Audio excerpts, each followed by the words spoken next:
जो 2007, 8, 9, 10 ये जो समय था वो लगातार इनके सबसे पीक के समय में से एक माना जाता है। साथ में ये जो रोडीज़ का ख खिताब है वो जीतते हैं, बिग बॉस जीतते हैं और तमाम सारे रियलिटी शो में नज़र आते हैं। उसके बाद जो है बहुत लंबा कह सकते हैं जो एंटरटेनमेंट की इंडस्ट्री है वहाँ पर नहीं दिखाई पड़ते हैं। आशुतोष जी स्वागत है आपका प्रोग्राम में हमारे। जी, बहुत-बहुत धन्यवाद और आपने सही कहा बहुत टाइम से नहीं दिखा जी। और अब ऐसा होता है कि जनता को ये लगता है ये आदमी कहाँ है और एज़ एन हुँ, इंसान मेरी अपनी प्रायोरिटी होती है कि मुझे क्या देखना है हुँ। और एज़ एन एक्टर मेरी 20 दिसंबर को एक मूवी वनवास रिलीज़ हुई थी अच्छा, और शायद नहीं पता होगा लोगों को इतना देख नहीं पाए हैं। बिल्कुल, जिन्होंने बिल्कुल। देखा होगा उन्हें पता होगा। तो हुँ, एक प्रमोशन का भी पार्ट होता है कि उससे भी आदमी घर-घर नहीं पहुँच पाता। हुँ, तो करते रहते हैं और मैं ज़्यादा बताता नहीं हूँ मैं क्या कर रहा हूँ क्योंकि सूरज निकलेगा सब देख लेंगे। हुँ, बाकी जो अपनी प्राथमिकता है पहले उनको करना है और इंडस्ट्री तो किसी भी एज में चले जाओ आप इंडस्ट्री चालू है। हुँ। इंडस्ट्री चालू है आशुतोष जी। आप मैं 7, 8, 9, 10 का ज़िक्र इसलिए कर रहा हूँ क्योंकि वो आपका सबसे ज़्यादा ऐसा समय था जब बहुत आप लोकप्रियता के शिखर पर थे। लेकिन उसके बाद अचानक फ़िल्मों में भी आपने काम किया, एंटरटेनमेंट में रहे, लेकिन बहुत लगातार आप नज़र नहीं आए। क्या ऐसी वजह रही? होता क्या है, आज़ादी की वैल्यू आज उनको पता है जिन्होंने गुलामी देखी हो।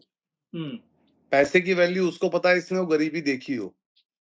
मुझे जो चीज़ें मिली वो बहुत जल्दी मिल गई थी एक होम टाउन में अपना ढाबा चलाते-चलाते और अचानक से एक रियलिटी शो में चले जाना, विनर बन जाना, फिर दूसरे में हुँ, चला जाना और इस हुँ, बीच कभी मुंबई कभी नहीं जाना। हुँ, अगर मैंने मुंबई की वो स्ट्रगल की होती और मुझे तो हुँ, उसके बाद कुछ मिला होता तो मुझे समझ में आता कि भाई तुझे ये मिला है और इसको ऐसे इस्तेमाल करना है। हुँ, अब आप एक 3 साल के बच्चे को 1 करोड़ रुपया दे दो, ले बेटे कर इसका बिज़नेस कर ले, क्या करेगा वो? बेकार कर देगा। हुँ, तो मुझे अपने ढाबा चलाने की तो अक्ल थी, वहाँ की अक्ल नहीं थी कि वहाँ किस तरह बात करनी है, क्या डिप्लोमैटिकली बात करनी है हुँ। और फिर करते-करते सीख गए और आज भी प्रयत्नशील हैं। गुच्छे की आखिरी चाबी से ताला खुल जाता है। अब अगर मैं आपकी बात को समझ पा रहा हूँ कि अगर कुछ सही गाइडेंस आपको मिली होती उस वक़्त, तो चीज़ें बदलती? बिल्कुल बदलती है और मैं कहता हूँ ऊपर वाले को कि भाई चीज़ें आप टाइम से दे दो बहुत अच्छा है, लेट दे दो तब भी अच्छा है। आप चीज़ें समय से पहले ना दो क्योंकि उसका इस्तेमाल नहीं आएगा करना। हुँ, तो हुँ, चीज़ें लेट मिल जाएँ तब भी अच्छा है और हुँ, अच्छा हुआ हमें ये सब फिर बेसिक से सब सीखना शुरू किया है और हुँ, आज कुछ फ़िल्में करके आ चुका हूँ, जब वो आएँगी तो सूरज निकलेगा सब देख लेंगे। मैं ऐसे बताता नहीं हूँ, क्या पता ना आए और लोग मुझे कहें तुमने तो बोला था। जब आ जाएँगी तब हुँ, बताऊँगा कि भाई तब आने वाली हैं। हुँ। आप बनवास का ज़िक्र कर रहे थे, बनवास किस तरह की फ़िल्म रही? नाना पाटेकर उसमें थे और एक जी। कह सकते हैं कि किस इमोशनल टाइप की स्टोरी थी। क्या अनुभव रहा आपका उस फ़िल्म के साथ में? मैंने देखा है कि बहुत ना के बराबर शायद या वो बागबान के बाद अगर देखा जाए तो वनवास ही एक फ़िल्म आई है। हुँ, उसके अलावा मैंने इस तरह परिवार के रिश्तों को, माँ-बाप को समझें, बच्चे भी माँ-बाप को समझें, उस तरह हुँ, की कोई फ़िल्म देखी तो वो या तो बागबान देखी या वनवास देखी या उससे पहले वो देखी थी मैंने उनकी पंकज कपूर की एक फ़िल्म है गाँव की, मेरे को नाम याद नहीं आ रहा है। जी, रूई का बोझ, ओके। एक रूई का बोझ देखी थी। तो बहुत कम हुँ, फ़िल्में आती है बन इस तरह की आती है और मैं जब सर से मिला मैंने कहा सर कह रहे आशुतोष यार ये बड़ा छोटा कैरेक्टर है तू यार तुझसे नहीं रहने ही दे। मैंने कहा नहीं सर आपकी फ़िल्मों में छोटा नहीं होता, यादगार होते हैं। कह हुँ, रहे ठीक है फिर तू ये टीटू का कैरेक्टर तू ये कर। और मुझे बाद में कहा कि यार मैं तेरे को बड़ा कैरेक्टर दूँगा नेक्स्ट फ़िल्म में। मैं सर जैसा हुँ, आपका मन करे। हुँ। बाकी ढाबा तो ठीक-ठाक चल ही रहा है। कुछ ज़्यादा ढाबे इतना का ज़िक्र सोचते आप नहीं है बहुत कर भाई। रहे हैं बार-बार आशुतोष जी। ढाबे को लेकर क्या कहानी है? क्योंकि आप बिज़नेस के तौर पे मैं पढ़ रहा था आपके बारे में, एक अच्छा खासी चेन सीरीज़ आप चलाते हैं इस सब की। कैसे देखते हैं इस बिज़नेस को और किस तरह आगे लेके जाना चाहते हैं? देखिए मुझे काम तो इंडस्ट्री में ही करना है। मैं हुँ, तो मोस्टली ये कर रहा हूँ कि रेंटल चीज़ों को करता जा रहा हूँ कि ताकि मुंबई जब सर्वाइव करूँ, अभी बालक हुँ, छोटा है, थोड़ा बड़ा हो जाए तो मैं मुंबई शिफ्ट हो जाऊँगा। हुँ, अभी तो कुछ दिन के लिए जाता हूँ, वापस आ जाता हूँ। लेकिन एक हुँ, टाइम के बाद प्रॉपर शिफ्ट हो जाऊँगा। अभी बच्चे का हुँ, टाइम है, इसको ये टाइम इसको भी दे दूँ, वरना हुँ। बालक बाद में बोलेगा आपने तो कुछ हमें हमें ही टाइम नहीं दिया तो ये बात ना आ जाए। जी, जी, जी। आशुतोष जी बिग बॉस अभी आप देखते हैं या ये आ रियलिटी जाता है शोज़ तो ज़रूर वगैरह? देखता हूँ, अगर मैं घर पे बैठा हूँ क्योंकि मम्मी खूब देखती हैं, वोट भी हुँ, करती हैं और हुँ, मैं कहता हूँ तो क्यों वोट करते हो कि तुझे नहीं किए थे दुनिया ने, हम भी करेंगे। हुँ, और उनका एक क्राइटेरिया भी है या तो जो पसंद आए उसे या जो अपने हुँ, अपने प्रदेश का या अपने शहर का है उसे। उस तरह से हाँ। असल में मैं ये बात इसलिए पूछ रहा हूँ आशुतोष जी कि अगर हम देखें इधर के रियलिटी शो का जो स्तर है और जो जी। आप रियलिटी शो उस समय करके आ रहे थे, ज़मीन-आसमान का अंतर है। क्या ऐसी बातें हो गई जो आज ये कंटेंट जो है वो अलग तरह का दिखाई पड़ने लग गया है? नहीं, आप कहना क्या चाह रहे हैं कि ज़मीन-आसमान का देखिए क्या अंतर है? देखिए, अभी जैसे एजाज़ खान का एक शो चल रहा था हाउस अरेस्ट जी। और इस तरह की जो अश्लीलता है और तमाम फूहड़ता है वो नज़र आने लग गई। इसको लेकर काफ़ी विरोध भी हुआ। अब उसको हटा भी दिया गया। मैं इस कॉन्टेक्स्ट में आपसे बात कर रहा हूँ। देखिए, पहले एजाज़ खान पे तो हम बाद में आते हैं। पहले हम जी। इसका जो मेन मुद्दा है जिससे ये नाम आते हैं, ये है अश्लीलता। हुँ, मैं एज़ अ इंस आपसे ही पूछना चाहूँगा, आपकी नज़र में अश्लीलता की परिभाषा क्या है? हुँ। एज़ ए देखिए मर्द जैसे नहीं, नहीं, हुँ, मुझे आप ही बताइए एज़ ए मर्द आप टीवी पर टीवी के सामने मोबाइल पर अकेले बैठे हैं और आपको बड़ा ही कोई हॉट सीन देख रहे हो, तो आपको अश्लील लगेगा या अच्छा लगेगा? मैं आपसे पूछूँगा पहले तो। हाँ, वो नि एक निजी सोच हो सकती है। लेकिन अगर सार्वजनिक सोच की बात करें तो उसमें कहीं न कहीं वो तो अब निजी आपत्ति सोच का मतलब क्या हुआ? उसी वक़्त आपके साथ एक बच्चा बैठ जाए, तो आपको लगेगा वो अश्लील। अनकम्फर्ट लगेगा। जी। अनकम्फर्ट क्या क्या वाहियात बात दिखा रहा है। अकेले आपको अच्छा लग रहा था, साथ बैठते किसी के वो अश्लील हो गया। हुँ, अश्लीलता की परिभाषा क्या हुई? किसी के साथ बैठने से अश्लील हुआ। हुँ, अकेले तो मुझे भी अच्छा लग रहा था, बड़ा अच्छा है यार। हुँ, इसकी कोई परिभाषा ही डिफाइन नहीं है। हुँ। अब एक गाना समय आया रह मुन्नी मुन्नी बदनाम हुँ, हुई गाने पे जी। लेडीज़ घरों में औरतें अपनी बच्ची को स्टेप कर रही है कि बेटे ऐसे करो पीछे रब मुन्नी ब मुझे बड़ा अश्लील लगा, उनको नहीं लगा। मैंने कहा क्या हुँ, बच्चों से स्टेप करा रहे हैं ये? तो कोई पता ही नहीं अश्लीलता की कोई परिभाषा नहीं है। रही बात हुँ, एजाज खान जैसे शोज की, देखिए एजाज खान से हम उसका पीछे पास्ट देखें तो वो कभी किसी केस में या कभी किसी को गालियां देता हुआ या किसी हरकतों में था। हुँ, सामने वाले आदमी को क्या लगा उसमें अपना एक तरह से हमारी भाषा में कमाऊ पूत दिखा। उन्हें यार हुँ, इस आदमी को लो ये तो मुझे कमा के दे देगा। हुँ, ये है इस तरह का आदमी क्योंकि हुँ, गलती एजाज खान की मैं ना के बराबर मानूंगा क्योंकि वो तो है ही ऐसा। जिस आदमी ने हुँ, उसमें धंधा देखा उसके हुँ, उसकी कहीं भी कोई बात नहीं हो रही है। हुँ, और एजाज खान तो सिर्फ एक शो को करने वाला एक आर्टिस्ट हुँ, और जिस कंपनी से वो या जो भी वो शो करा रही है कंपनी उन्होंने ऐसे न जाने कितने एजाज खान पाल रखे हैं और उस शो के हुँ, अंदर जो पार्टिसिपेट हैं वो हुँ, उन्हीं की वेब सीरीज में बोल्ड सीन करते थे। हुँ, तो वो कुनबा कहीं की ईंट कहीं का रोड़ा भी गलत कहूंगा मैं। वहीं की हुँ, ईंट वहीं का रोड़ा और उल्लू वालों ने अपना एक नया शो बना के कुनबा जोड़ा। हुँ, तो उनके लिए कोई कोई कहता ही नहीं कि भाई ये इनको ये शो को मतलब लाता कौन है, इसके हुँ, प्रोड्यूसर कौन है, इसके क्रिएटिव हुँ, हेड कौन है। हुँ। ये तो वो आगे सिर्फ़ तो एक चेहरे के पीछे पड़ गया। उसके बाद तो सारे मजदूर हैं। भाई तेरे को पर डे इतना दूंगा। हुँ, प्रोड्यूसर के बाद तो हर कोई मजदूर है।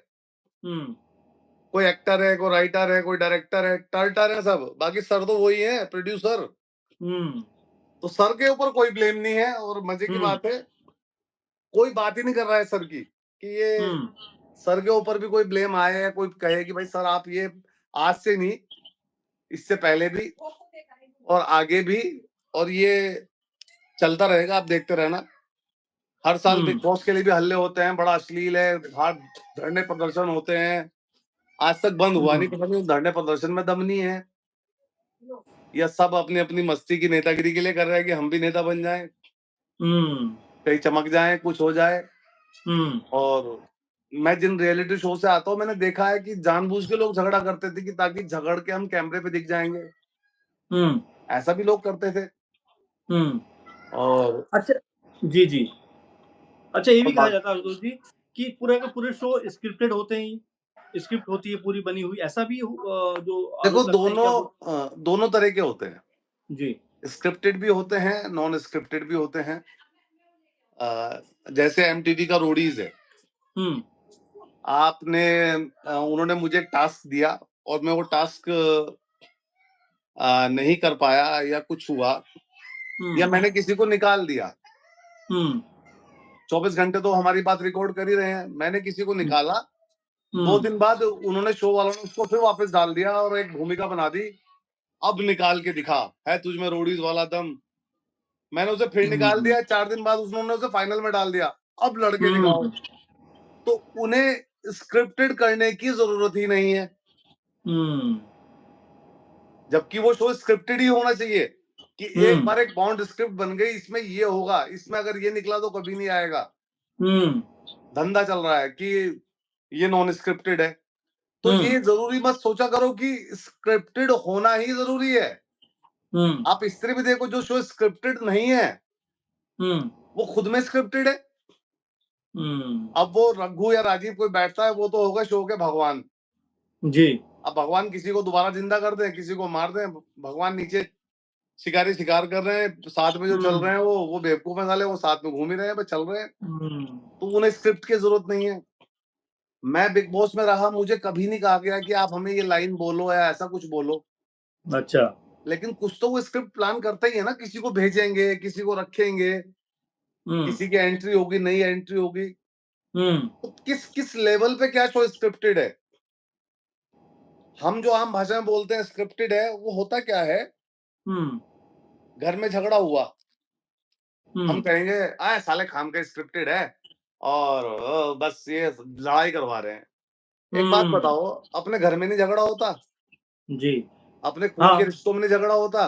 खून के बिल्कुल रिश्तों में होता है। झगड़ा होता है और जी। अपने घर का एक लीडर होता है और बिग बॉस के घर में तो सारे ही लीडर हैं। झगड़ा होना एक आम हुँ, सी बात है हुँ, और झगड़ा नहीं हो रहा हो तो बिग बॉस कहेंगे, वो ये नहीं कहेंगे लड़ो, वो ये कहेंगे कि भाई ये आशुतोष के बारे में 10 अच्छी चीज़ें बताओ और 10 बुरी बताओ। अच्छी तक तो सब अच्छा है, बुरी पे झगड़ा शुरू। हुँ, हुँ, तो हम तो सिर्फ़ इतना ही देखते हैं कि स्क्रिप्टेड, वो ये कहा ये बोलना, हुँ, किस-किस लेवल पे स्क्रिप्टेड हो सकता है और मैं इसे स्क्रिप्टेड नहीं कहूँगा जिस तरह का बिग बॉस का शो है, हुँ, क्योंकि मुझे कभी खुद से ये नहीं कहा गया है जो आप कहना चाह रहे हैं स्क्रिप्टेड की लाइन कुछ कही हो बोलने के लिए कभी नहीं बोली। पूरा शो उठा के देख लो कि जी, जी, जी। हाँ, पर वो शो कहीं देखने को नहीं मिलता, ये पता नहीं कौन सी स्क्रिप्ट है। हुँ, कहीं भी आपको जी, बिग बॉस जी, सीज़न 2 देखने को नहीं मिलेगा। जी। आशुतोष जी इन दिनों अगर हम बात करें तो वेब सीरीज़ का खूब बोलबाला है। बिल्कुल है। तो क्या आशुतोष जी आने वाले दिनों में वेब सीरीज़ या कर रहे हैं या इस तरह की चीज़ों हाँ, के साथ में? जी, तो ये 2 वेब सीरीज़ कर चुका हूँ, अब वही बात थी जी, मैंने कहा कब सूरज निकले तो कब मैं बोलूँ। जी, एक उर्मिला मैम के साथ की है, उर्मिला मातोंडकर मैम के साथ की है जी। और अच्छी 2 बड़ी वेब सीरीज़ जब वो आएँ तो मैं बोलना भी शुरू करूँ, नहीं आई तो फिर कहेंगे पता नहीं ये यार खामखा ही बोल रहा था। लेकिन आपको अपनी बात रखनी चाहिए, मुझे लगता है कि मीडिया में जितना आप आएँगे उतना शायद ज़्यादा आपको तवज्जो और तरजीह मिले। नहीं, ऐसा कुछ नहीं भाई, मुझे मुझे मेरे काम से तवज्जो मिले, मेरे सही काम, अच्छे काम से तवज्जो मिले हुँ, और मीडिया में आने से अगर ऐसी तवज्जो मैं तो भाई बिल्कुल नहीं चाहूँगा, मैं अपने घर में ज़्यादा खुश हूँ जी। और हाउस हस्बैंड बन के ज़्यादा खुश हूँ फिलहाल। हाँ, क्योंकि आपसे मैं लगातार कॉन्टैक्ट में कर रहा हूँ, लेकिन आप थोड़ा-सा बच रहे थे। अक्सर मीडिया में नहीं आना चाहते हैं या मतलब नहीं, कोई किस विषय बात से? हो, कोई मुद्दा हो, जायज़ बात हो वो शाम को बैठ के भों-भों करना चारों तरफ से, वो एक कंसेप्टेड मीडिया स्क्रिप्टेड हुँ, लगती है मुझे तो देखो कि चारों को बिठा लिया तू बोल और एक के एक के फ़ेवर में थोड़ा-सा हुँ, रहेंगे और उसके बाद आगे हुँ, चलते जाओ बस। ये था हमारा हुँ, शो, देखते रहिए। हुँ। तो अच्छा आशुतोष जी, पहलगाम को लेकर आप पढ़ भी रहे होंगे, देखा भी होगा। उस जी। घटना के बारे में अगर आपसे ज़िक्र करूँ तो क्या कहना चाहेंगे इस पूरे जो बहुत ही कह सकते हैं कि मामला जो नज़र आया जहाँ पर निर्दोष लोगों की जान ले ली अब गई। अब ये कहने का टाइम नहीं है, अब तो करने का है। हुँ, सिर्फ़ करने का टाइम है, इसमें कहना ही कुछ नहीं है। हुँ, हाँ, हमारे प्रधानमंत्री से मैं कहूँगा चुपचाप कर दें, ज़्यादा अच्छा है। हुँ, बस चुपचाप कर दें इस बार तो। हुँ, कुछ नहीं कहना इसमें, सीधा करो। हुँ, और एक ऐसा हुँ, ज़रा-सा देश, यूपी से भी छोटा एक देश, हुँ, इतना उछल रहा है, मतलब हुँ, हदें सारी हदें पार कर दी हुँ। और अति का अंत होना चाहिए और अब तो कर दें जी। बस। अच्छा, आशुतोष जी, ये जो हिमांशी और विनय नरवाल जो वहाँ पर गए थे, उसमें लेफ्टिनेंट वो जवान भी हैं एक तरीके से, उनकी हत्या कर दी जाती है। उनकी पत्नी हिमांशी जी ने कुछ दिनों पहले जिस तरह से कहा कि भई इस बात की जो है हिंदू-मुस्लिमों के बीच में नफ़रत ना बढ़े, इस तरह की बात कही गई। उनको लेकर फिर ट्रोलिंग हो रही है कि आप इस तरह की बातें कैसे बोल सकते हो? क्या आप देख पा रहे हैं इस पूरे मामले को? देखो हमारा ना ये जो स्लोगन है मुझे यही समझ नहीं आता कि हिंदू, मुस्लिम, सिख, ईसाई आपस में है भाई-भाई। मैं हुँ, कहता हूँ पहले हम भाई हैं, बाद में हिंदू, मुस्लिम, सिख, ईसाई हैं। हुँ, इसको ऐसे बोलें तो मुझे लगे ज़्यादा अच्छा है। हुँ, क्योंकि ये कुछ स्लोगन ही मुझे पुराने बड़े अजीब से लगते हैं। दुल्हन ही दहेज है, मतलब दहेज आप खुद ही दे रहे हो। हुँ, दुल्हन ही दहेज है, मतलब दहेज ले लो, दुल्हन ले लो, दहेज ले लो। और हुँ, वैसे कहते हैं दहेज देना नहीं है। तो ये बहुत सारे बिल्कुल। स्लोगन ही चेंज होने चाहिए। हुँ, और मैं तो मन की बात नहीं करूँगा, मैं तो अमन की बात करूँगा। देश में अमन बना रहना चाहिए और बिल्कुल। इस पाकिस्तान का तो अब इलाज होना ही चाहिए। बिल्कुल, होना चाहिए इलाज और आपसे बहुत सारी बातें करने में मज़ा भी आ रहा है आशुतोष जी। मुझे ज़रा बताइए कि क्या राजनीति में भी कोई रुचि है? देखो राजनीति जो है ना राज करने की नीति है। हुँ, जो मैं देख रहा हूँ, राज करो, कैसे भी करो बस राज मिल जाए तो राजनीति है। हुँ, मतलब हम तो यूपी से हैं, खून में ही राजनीति होती है, घर से शुरू हो जाती है बिल राजनीति। बिल्कुल। अपने पापा को ज़रा बाप बोल के देखो, गुस्सा आ जाएगा। उसको पापा बोलना उनको पापा इसलिए तो बोलना पड़ता है, जी। क्योंकि हमारा बस युवा सिर्फ़ ये व्यावहारिकता सीख जाए। हुँ, एक्चुअल ज्ञान यही है कि आप कितने कुशल हो, कितने व्यावहारिक हो, बातचीत करने में हुँ, ही सिर्फ़। और तो ये घर से ही राजनीति शुरू हो जाती है और मेरा ऐसा कुछ नहीं है कि मुझे राजनीति में आना या कुछ करना। मैं तो बड़ा वैसा रहता हूँ कि बहुत कम काम करूँ, क्वालिटी काम करूँ, बस बहुत कम करूँ और जहाँ मेरी हुँ, सबसे ज़्यादा ज़रूरत है वहाँ टाइम दूँ। और रही बात राजनीति की कि भई राजनीति में आना है, मैं उससे आज भी जितना होता है, किसी का फ़ोन आ जाए, मुझसे किसी का कुछ आ जाए तो मुझसे जितना हो सकता है, मैं अधिकारी को, किन्हीं को कॉल करके जैसे भी मैं जितना भी कर सकता हूँ, मैं हुँ, करता हूँ। मुझे ये नहीं होता कि राजनीति में जाऊँगा या ऐसा कुछ करूँगा। हुँ। अगर कहीं से ऑफ़र आए इस तरह का कि आइए। राजनीति में जब जाऊँगा जिस दिन निर्विरोध जाऊँगा, विरोध हो तो मैं क्यों जाऊँगा? हुँ, विरोध के उसमें नहीं जाएँगे, निर्विरोध विरोध क्यों होना जाऊँगा? चाहिए। निर्विरोध जाऊँगा, निर्विरोध भी तो चुने जाते हैं। हुँ, और बिल्कुल। राजनीति में तो आप ना आपको आज किसी आइडियोलॉजी की ज़रूरत है, ना कुछ है। किसी भी पार्टी में पकड़ो पैराशूट और नीचे उतर जाओ। हुँ, बताओ हुँ, हर पार्टी में है, तो सही कह रहे हैं। आइडियोलॉजी का तो अब चीज़ें रही ही नहीं है। हाँ, रही नहीं, साइडलाइन हो गई ये सब चीज़ें। वो साइड में भी बता दो कहाँ रखी है? साइड में कोई लाइन ही नहीं है। सब हट गया है। हुँ, और किसी भी पार्टी में चले जाओ आप, ऐसा कुछ नहीं है कि हमारी विचारधारा को नहीं फ़ॉलो करता, हम नहीं लेते। नहीं भाई, हम ज़रूर लेंगे। आशुतोष जी, आपकी कहीं ये बेबाकी तमाम पोस्ट सबको प्यारा। जी, आशुतोष जी, कहीं आपको ये आपकी बेबाकी जो है बहुत बेबाक होकर आप बोलते हैं, बहुत साफ-सुथरी बातों को आप रखते हैं। ये भी कोई वजह है जहाँ पर आप थोड़ा-सा हट के रहते हैं लोगों से या मीडिया से और तमाम चीज़ों से? नहीं, मैं हट के नहीं रहता हूँ, ऐसा ये कह लो कि जैसे आज आपके साथ बैठा हूँ, तो बैठा हूँ, जी। कम रहता हूँ, हुँ, क्योंकि मुझे रोज़-रोज़ या कोई मुझसे बिग बॉस के बारे में पूछे, कोई पॉडकास्ट हाँ, में सुनाए, बिल्कुल। मुझे उसका हिस्सा बार पुरानी चीज़ों का, अपनी चीज़ों का गुणगान नहीं, करने का मुझे अंदर से शौक नहीं है कि मैं हाँ जी, मैंने ये कर दिया था, वो अब क्या कर रहा हूँ, मुझे उस पे देखना है। जी, तो मैं मुझसे बैठ के अगर पिछली बातें पूछे, मैं उसमें कितनी बार बताऊँगा। बिल्कुल, सही बात। कुछ नया अच आए तो मैं न्यूज़ चैनल्स में जाके बात करके बताऊँगा कि भाई जी, आज जी। मेरा ये आ रहा है, थोड़ा दिखा दो यार। जी। अच्छा हमें बताइए ज़रा कि क्या नया आ रहा है ताकि हम दिखा पाएँ? नए में एक अभी वेब सीरीज़ जो कंप्लीट है उसकी रिलीज़ डेट नहीं है, मैं बता रहा हूँ, उर्मिला मैम के साथ की है एक तिवारी, एक अच्छा, और की है वेव्स। वेव्स अगर नया ओटीटी आ रहा है उसके लिए बात की जी। है, चल रही है हाँ, उसको हुँ, प्रतिशोध के नाम से एक वेब सीरीज़ है। अच्छा। देखो कब आती है, तो इसलिए हुँ, नहीं बताता हूँ, कैसे बताऊँ कब आ रही है। हुँ, और हाँ, मस्ती के मूड में बैठा होता हूँ तो जब शहर में छोटे इंटरव्यू पत्रकार जो होते हैं, शहर के जो होते हैं, जी, एक तो मुझे वो सबसे अच्छे लगते हैं। वो बिल्कुल। सबसे अच्छे क्योंकि मैं खुद न्यूज़ चैनल में रहा हूँ, मैंने कुछ न्यूज़ चैनल्स के लिए भी शो बनाए हैं। अच्छा, मुझे उन पत्रकार को इतने अच्छे लगते हैं, उन्हें किसी बात का कुछ नहीं पता। क्या बात हुई, क्या हुआ, क्या था, कुछ नहीं। आए सीधा माइक निकाला, सीधा, हाँ जी, क्या मामला था? अब आप सारी कहानी आप बताओ बस अब। मैंने कहा तुम सबसे बढ़िया पत्रकार हो। जी। कह रहा आपकी कौन सी पिक्चर आ रही है? मैंने उसको 250 पिक्चरें गिनवा दी भाई साहब, अगले दिन अखबार में सारी आई हुई थी लिखी हुई। पता नहीं जी। कौन सी पत्रकारिता है, हमें समझ ही नहीं आता, हर किसी के हाथ में माइक है। और मैंने कहा भाई मेरी 250 फिल्म आ रही है, नाम बताओ मुझे। जो सड़क पे साइन बोर्ड कुछ भी जो लिखा दिख रहा था सब बता रहा था, वो लिखता जा रहा था और अगले दिन छाप दिया। बताओ ये कौन सी पत्रकारिता है? हुँ। तो भैया इसलिए मैं ज्यादा कहीं इंटरव्यू या कुछ इतने करता नहीं हूँ, और कोशिश करता हूँ ज्यादा टाइम मस्ती करूँ। जी। अच्छा, मस्ती की बात कर रहे हैं, परिवार के बारे में ज़िक्र आप शुरू में मैं आपसे बात भी कर रहा था। कुछ परिवार के बारे में बताइए हमें? परिवार के बारे में तो भैया परिवार में गिनती के हम 4 लोग हैं, मम्मी हैं, दादी हैं, वाइफ है और बालक है। हुँ। नोएडा में रह रहे हैं फिलहाल। और अभी मतलब जब मुंबई जाना होता है हफ्ते 10 दिन के लिए निकल जाता हूँ, अच्छा। और उसके बाद तो आगे कुछ फिर अपना कुछ प्रोडक्शन वगैरह भी अपना है या सिर्फ़ अभी एक्ट और इन सब चीज़ों पे ध्यान दे रहे हैं आप? एज़ एन एक्टर तो कर ही रहा हूँ। और वैसे तो मेरे पास प्रोडक्शन का अम, आप जो बोलोगे हर तरह के इक्विपमेंट वाइज़ सब कुछ है। हुँ। और मैं तो कहता हूँ मैं भी एक्टिंग क्लास में गया बच्चों को देखने एज़ एन एक्टर या कुछ गया, उन्हें ऑफर दिया भाई आओ बताओ क्या कर सकते हो? हुँ। लेकिन यहाँ हर किसी को जॉब करनी है, हुँ।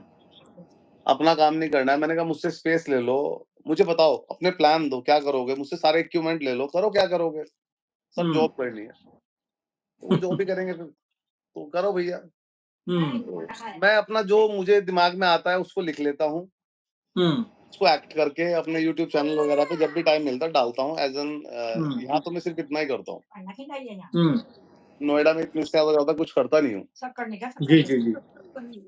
बाकी आशुतोष जी जी, जी, जी। ढाबे-ढूबे ठीक चल रहे हैं, रोटी सही चल रही है, और क्या चाहिए? चलिए, बहुत-बहुत शुक्रिया आपका बात करने के लिए, तमाम सारी बातों का हमारे सवालों का जवाब आपने बड़ी बेबाकी से और साफ-सुथरे अंदाज़ में दिया और जिस तरह से आपने बात की, ऐसा बहुत कम लोग बात करते हैं, इतना दिल से बहुत कम लोग बात करते हैं और आने वाले दिनों में जैसे आपने प्रोजेक्ट अपने बताए, उसके ज़िक्र किया, हम भी देखेंगे उनको, तमाम दर्शक भी कहीं न कहीं एन्जॉय करेंगे बिल्कुल क्योंकि देखें। आपकी अपनी लोकप्रियता तो रही है। अब आपने अगर आप वनवास इस तरह देखी है से हमारी? वनवास देखी? जी? वनवास मूवी देखी? वनवास मैंने पढ़ा है, देखी नहीं है सर अभी, लेकिन आपने अब कहा वो है तो तो मैं आप भी ज़रूर ज़रूर देखूँगा। देखें, आप भी ज़रूर देखें। जी, जी, जी। हाँ, जी। चलिए ठीक है भैया। शुक्रिया सर, शुक्रिया बात करने के थैंक लिए। यू। थैंक